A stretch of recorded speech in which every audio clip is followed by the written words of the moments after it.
De volta do Hoje em Foco. Você é daqueles que sua frio só de pensar em falar em público? Ou toda vez que quer expressar uma ideia para outros, fica nervoso, gagueja, perde a voz e até esquece os detalhes importantes a serem abordados? Para falar sobre esse assunto, eu converso agora com o palestrante Frederico Costa Curta, que também faz um coaching com alguns profissionais também, não é isso? Então, nós vamos falar sobre essa arte, então, para a gente se preparar para falar bem em público. E qual a importância da oratória? Viviane, é incrível. Fizeram várias pesquisas sobre o medo. E, na verdade, qual que é o grande medo? Qual que é o medo dos medos? Não é medo de barata, não é medo de assalto, não é medo de avião. É o medo de falar em público. As pessoas tremem na base. Mesmo as pessoas que não são tímidas. É muito comum. Mesmo as pessoas que já têm prática, têm medo de falar em público. Ele se prepara, não é com o conhecimento do conteúdo que ele vai falar. Isso ele tem que saber mesmo. Se ele não sabe o conteúdo, não vá para a apresentação. Ou seja, ele vai se preparar, ele vai, por exemplo, usar algum fato histórico, ele vai usar algum fato bem-humorado para quebrar o gelo com a plateia. Então, o quebra-gelo é fundamental no início. Quais são alguns quebra-gelos assim, mais sugeridos, assim, na hora que... Uma delas, uma que funciona, que é uma maravilha, é elogiar a plateia. Então, pessoal, boa noite, eu estou muito feliz, eu estou vendo que vocês vieram aqui, estão muito animados, pessoal bonito, pessoal que talvez veio preparado, está querendo aprender, a plateia já começa a ficar mais ligada em você. Sim. Outro é contar algum fato bem-humorado que aconteceu. Olha, gente, eu estava vindo para cá, mas foi tão interessante. Porque nós latinos a gente ama historinhas, né, assim... Contar histórias. Sim. Contar uma historinha que a pessoa começa a se identificar no que está falando. Ela que estava lá meio desanimada, eu vou ter que ouvir uma palestra dessa pessoa, de repente, opa... Aí você começa a ter conexão com a plateia e começa a enfrentar o medo, porque você começa a ver resultado na atuação. Outra coisa é o apresentador, a pessoa que vai fazer a apresentação, saber que existe o orador que ele imagina que ele é e o orador real. O orador real é o que a plateia vê. A plateia pode não estar vendo um pigarrozinho na garganta, pode não estar vendo o medo dele, pode nem estar percebendo que ele está vermelho de ansiedade, e ele está achando que eles só estão prestando atenção nisso. Sim. Então, pôr o pé no chão, saber que existe a realidade, que eles às vezes estão até se conectando com o que você está falando, e você está viajando achando que você não está sendo compreendido. São os vícios que a pessoa tem. Uma caneta, a pessoa fica... Eu já vi em apresentação a caneta pular com as molinhas assim na frente da pessoa que estava apresentando. Nossa!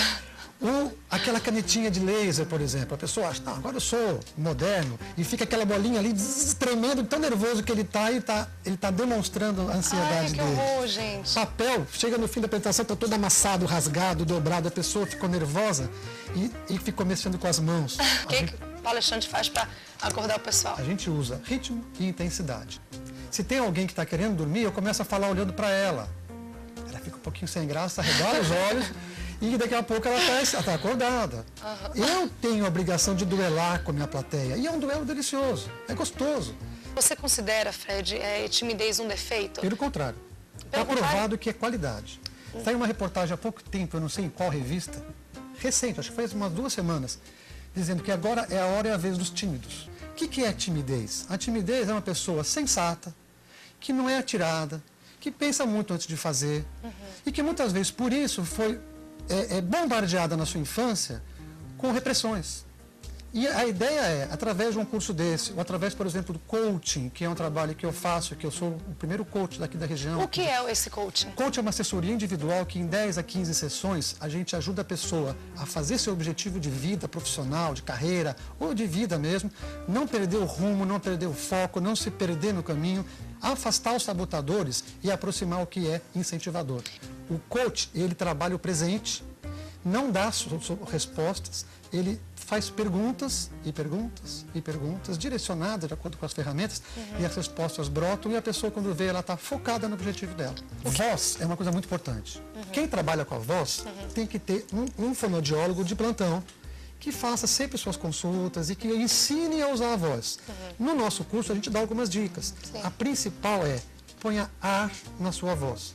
Não deixe o pulmão esvaziar mais do que a metade antes de respirar de novo.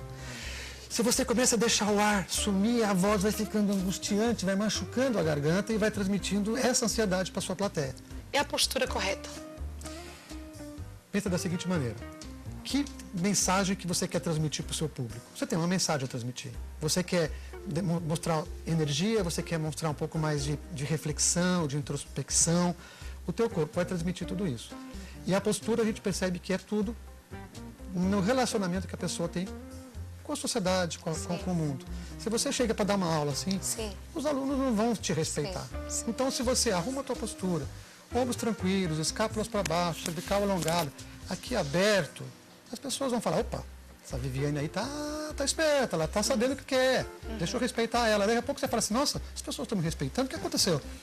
Você acha que as pessoas mudaram? Não, é a tua postura que causou impacto nas pessoas que estão à sua volta. Bacana. E a plateia é completamente sujeita à tua imagem, à tua verbalização, ao teu gesto, à tua postura, à tua forma de se locomover. Como é que você ensina, Fred, as partes do discurso? A introdução é quando você quebra o gelo com a plateia e estabelece uma comunicação. É muito importante. Tem gente que vai direto para o assunto central. Depois da introdução, que você não falou nada tecnicamente, nada do assunto central. Você quebrou o gelo, você falou um fato bem-humorado, você elogiou a plateia e tal. Por que não contar a piada? Primeiro, o que o vídeo falou, que ela pode ser preconceituosa. Não é o que eu falo, mas estou agregando ao que eu vou falar. Pode ser piada preconceituosa. Mas, primeira coisa, a piada pode ser boa. E se é boa, todo mundo conhece. Então você conta a piada e todo mundo... E você já quebra a tua autoestima, você já fica sem graça também. E se a piada é ruim, não precisa nem falar. Piorou. Então, nada de piada. O que é diferente de um fato bem-humorado? Que é diferente. Um fato bem-humorado é você contar alguma coisa engraçada que aconteceu, que você estava saindo de casa, e por acaso encontrou com alguém, e foi um desencontro, aí tudo bem. Mas contar uma piada, realmente negativo. Aí tá, então tem a introdução. Feita a introdução é curtinha, é 1/5 do tempo, menos que 1/5. Introdução sobre o assunto, né? Olha, eu estou muito feliz, porque estou gostando da plateia, eu vindo para cá, aconteceu uma coisa bacana, eu vi no outdoor, uma imagem que faz tempo que eu não via, isso me lembrou muito do assunto que eu vou falar, mas espera um pouquinho, daqui a pouco eu vou falar do assunto, eu quero falar do outdoor, né? As pessoas prestando atenção, e você pronto, conquistou benevolência, docilidade e atenção da sua plateia. Antes do assunto central, você faz a preparação, que pode ser uma frase, pode ser uma descrição do que você vai falar. Acabou a introdução? Aí você fala, gente, eu vou falar hoje sobre uma coisa muito importante, já está na preparação. Eu acho que vocês vão usar muito o que mostrar a importância disso no dia a dia da pessoa. Técnicas de oratória. Sim. Então, isso é preparação, não é o assunto central ainda. Aí você faz o teu assunto central. Então, você fez a introdução, olha a linguagem de mãos aqui, tá vendo? Você fez a introdução, você fez, técnica, viu? Você fez a preparação, e aí você entra no assunto central, que vai ser, talvez, aí 3/4 do tempo da sua apresentação. Que eu não falo muito, não. Basicamente, no assunto central, você tem que confirmar o que você disse que ia falar e refutar eventuais questionamentos que a plateia possa fazer. Então, você pode até falar assim, olha, eu sei que algumas pessoas podem estar dizendo que a técnica de oratória fica muito falso, fica plástico, fica pouco natural. Mas eu tenho uma resposta para isso. Antes da pessoa fazer a pergunta, sim, como o professor também faria. Isso está no assunto central. Acabou o assunto central, temos a conclusão, que é quando você fixa o conhecimento e fixa a tua imagem. Para aquela pessoa chegar e falar, pô, Viviane, você é Viviane, né? Eu vi uma apresentação sua faz 3 anos, lá não sei aonde. Sim, lembro. Sabe, pô, lembro de você e tal. A pessoa guardou a tua imagem, ela não foi embora para casa, nem sabia mais qual era o seu nome, o que você foi falar. Na conclusão, você faz uma revisão de tudo que você falou rapidamente. Na conclusão, você clama a pessoa à ação, ou chama para uma reflexão, e faz um encerramento com a emoção na medida que aquele tema pede. Sim. Aí levanta a pessoa lá atrás, levanta a mão e fala assim, eu quero saber a ribombeta da Parapipoca, como é que você... Aí você não sabe. Sim. O que você faz com isso? É uma pergunta que pode ser importante e você não sabe a resposta. Você está me perguntando?